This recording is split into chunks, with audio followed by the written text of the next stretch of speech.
এবং এই আন্দোলনে ছাত্রদলের ভূমিকা নিঃসন্দেহে স্বর্ণাক্ষরে লেখা থাকবে। কারণ প্রথম থেকেই যখন আমরা এই আন্দোলন শুরু করি, সেই বহু 15 বছর আগে থেকে, তখন থেকেই কিন্তু ছাত্রদল তার ভূমিকা রাখছে। আর এই শেষ সময়ে শুধু 36 দিনে তার ফ্যাসিস্টটা উঠে যায়নি, 15 বছরের আন্দোলনে, ত্যাগে, রক্তে কিন্তু ফ্যাসিস্টদেরকে হারতে হয়েছে।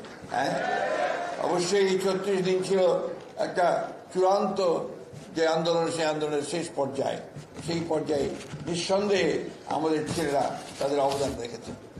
আমরা একটা হিসাব দেখেছি আমাদের, সেই হিসাবে দেখেছি যে এই প্রায় 2000 ছেলে যারা শহীদ হয়েছে, তাদের মধ্যে প্রায় 800 ছেলে আমাদের ছাত্র দলের ছেলেরা রয়েছে।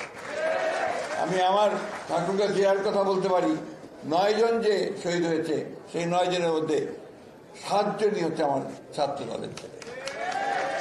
তাই এ কথা যারা বলেন যে ছাত্র দলের কোনো ভূমিকা ছিল না, বিএনপির কোনো ভূমিকা ছিল না, আমার মনে হয় তাদের সঠিকভাবে উপলব্ধি করা দরকার, তথ্যগুলো নেওয়া দরকার, তারপরে সে কথাটা বললে সেটা ভালো হবে।